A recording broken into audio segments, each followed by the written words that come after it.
Sasa huyu hapa ni dogo ambaye alishachukuliwa mzigo wake, na sasa njoo tumuone amesharudishiwa mali. Dogo mwenyewe huyu hapa. Yaani hapa ni kununua.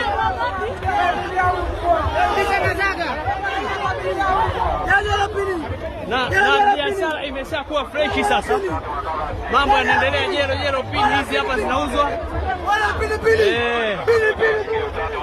Biashara ya pini imeshakuwa sheini, na huyu ndio Dogo Lasi ambaye tayari alibiwa mzigo wake. Subiri umuone hapa. Huyu hapa.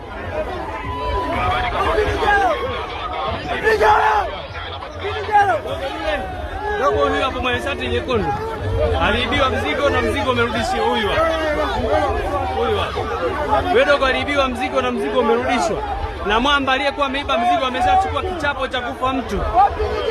Bwana, mambo ndio haya. Oya, popote ulipo usinishike begani na kutoa meno. Mambo ndio haya. Mkoa wa Mbeya tayari mambo yameshafika. Tuongeze umakini. Jiji limevamiwa. Hapa tuko wapi jamani? Msije mkasema ni wapi. Ni wapi hapa? Hii ni Mbeya tayari tumeshafikiwa. Mbeya tumefikiwa. Hawa watu wanatokea wapi?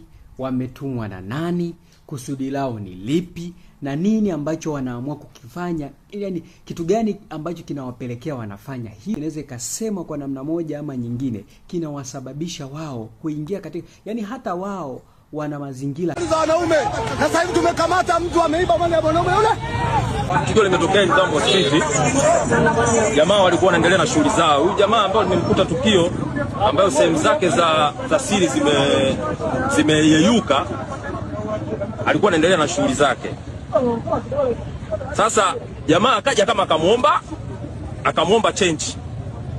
Bwana, naomba change. Jamaa akamwambia, bwana mimi sina. Akamwambia basi nipe jero. Akamwambia mimi jero sina. Akaenda akamgonga kwenye bega. Basi poa mwanangu. Hayo kashafika pale.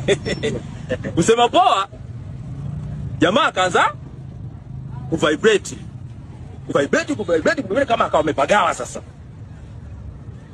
Ni kijana tu hapa anajishughulisha na shughuli zake za ufundi wa pikipiki. Akavibrate, anakuja anawaambia wale marafiki zake pale, bwana mimi sehemu zangu za Syria zipo. Azipo, acha utani. Wakati muda huo walikuwa wanapiga stories za tudumba za mtandao. Tumeona Tunduma watu wakiondoka, tuona tunachukulia tu masiara, tunapiga story, tunacheka. Kweli jamaa John muone. Kweli kuangalia kweli kimebaki yani kinukta. Sasa ndo kuangalia mshikaji yuko wapi? Kumwangalia amesimama hapo. Watu wambia wewe mbona umenani, tukaanza kumkimbiza. Wanataka kuchukua kwa Masai tena. Nataka kuchukua kwa Masai tena, kuna Masai alikuwa amesimama hapa. Akaenda kumpa jero na kumba na ujele. Basi washikaji tukaanza kumkimbiza, tumemkimbiza mpaka tukamkuta bondeni. Ndio tumemkamata. Sasa tumekuja naye hapa mjumbe, bahati nzuri akamchukua akamfungia ndani. Wananchi hapa ndio kukusanyika, bwana huyu amrudishie. Lakini wananchi ndio wanataka tupige. Hata tumalize kabisa. Lakini mwisho wa siku na kwa mjumbe askari wamekuja. Wamemuoji hapa. Ndio tulikuwa tunamuoji. Bwana wewe umetumwa na nani? Ametaja alitumwa na mchungaji. Lakini inaonekana hana witness. Yani sio kwamba kwa uhakika. Anajitetea tu, anatetemeka, anamuuliza hataki kusema. Piga kidogo ndo anasema bwana mimi hapa huyu jamaa hawezi kurudishiwa. Jamaa amechukuliwa na polisi, hawezi kurudishiwa mpaka aende aombewe, aje shehe mkuu ama aje, alimtaja nani mmoja, mchungaji mmoja mkubwa tu amemtaja hapa. Kwa sababu ya nani huwezi ukasema tu, lakini amemtaja kabisa. Nataka aje sasa mtaje. Hapana, hiyo haitaki, sio nzuri. Alisema tu aje akiombewa ndio narudi, lakini yeye mwenyewe hawezi kumrudisha. Sasa watu wakasema umewezaje kumtoa afu ushindwe kumrudishwa? Kwa hiyo hapo ndio ikawa utata. Sasa watu wanataka kumpiga, watu nje wakasema atolewe, apigwe atoe. Huyo haiwezekani akienda polisi. Huyo kijana hata kona. Bahati nzuri askari wakawa wamefika hapa, wamempakia kwenye defender, wameenda naye kituo cha polisi. Huyo jamaa amerudishiwa, hajarudishiwa. Yaani mpaka anaondoka hapa eneo hili la Mjumbe alikuwa hajarudishiwa. Kuna haja ya kuingia sasa kwenye maombi, kujua tatizo hili linakwenda wapi, linaelekea wapi, nini ambacho inabidi tukifanye kwa sasa. Matatizo gani ambayo kwenye vizazi vyetu yanaweza kutokea kulingana na haya ambayo yanaendelea.